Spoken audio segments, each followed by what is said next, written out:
la mer d'Aral se situe à la frontière du Kazakhstan et de l'Ouzbékistan. Cette mer est en réalité un grand lac d'eau salée alimenté par deux fleuves, l'Amou Daria et le Sir-Daria. Ce phénomène se nomme endoréique. Cela signifie qu'un fleuve ne se déverse pas dans une mer extérieure. L'origine de cette mer est naturelle et date d'une dizaine de milliers d'années. Pourtant, ces dernières années ont vu le niveau de la mer d'Aral diminuer drastiquement. Quelle est la part de responsabilité de l'homme dans cette catastrophe et quelles ont été les conséquences de cet assèchement? D'abord, nous verrons les causes et conséquences sociales de l'assèchement de la mer d'Aral, puis nous étudierons les impacts sur la biodiversité et l'environnement. D'abord, voyons les causes et conséquences sociales de l'assèchement de la mer d'Aral. Des tensions géopolitiques entre les nations de l'Union des républiques socialistes soviétiques et les pays voisins à l'Union des républiques socialistes soviétiques ont eu des effets gargantuesques sur la superficie de la mer d'Aral. En effet, dès 1918, l'Union des républiques socialistes soviétiques a aménagé les fleuves qui alimentent la mer d'Aral pour construire des canaux qui alimentent en eau les plaines désertiques d'Ouzbékistan pour nourrir sa population. Ainsi, la mer d'Aral a été privée de 50 à 60 km3 d'eau par an, entraînant ainsi un recul de 20 à 60 cm du niveau de la mer par an. Ainsi, la superficie du lac est passée de la taille de deux fois la Belgique, 60 000 m2 à moins de 10 000 m2, soit une diminution par 6. La population ouzbèque vivant au bord du lac vivait principalement de pêche. Ainsi, l'assèchement progressif du lac a eu pour conséquence directe de diminuer les quantités de poissons pêchés. Cependant, cette vision est à nuancer puisque la création des canaux pour irriguer des terres devenues cultivables ont permis à un grand nombre de personnes de subvenir à leurs besoins. Malgré tout, la part de terres agricoles pour les céréales est minime par rapport à la quantité de terres agricoles dédiées à la production de coton. Autrement, l'irrigation des terres ouzbèques par l'Union des républiques socialistes soviétiques avait pour but premier de produire du coton pour développer son économie et non pas pour nourrir la population. Maintenant, nous étudions les impacts de l'assèchement du lac sur l'environnement et la biodiversité.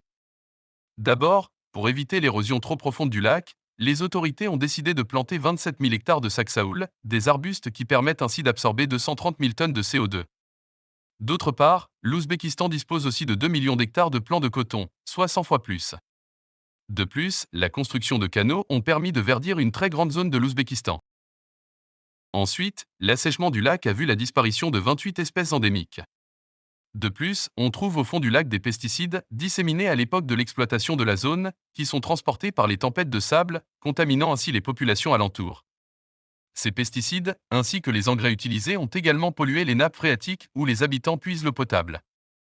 Le taux de mortalité est donc très élevé dans cette région du monde.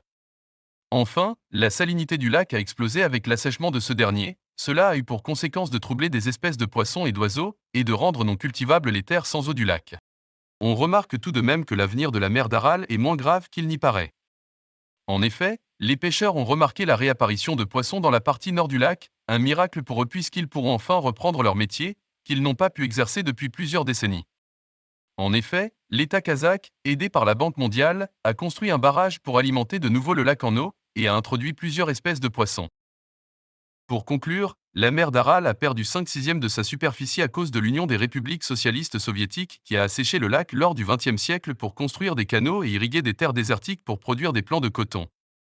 Ces travaux ont d'abord eu des effets positifs comme multiplication des terres arables, bonus économique pour l'Ouzbékistan, devenu le deuxième producteur de coton du monde, plantation d'arbustes saxaoul qui absorbent une grande quantité de CO2 et produisent tout autant d'oxygène.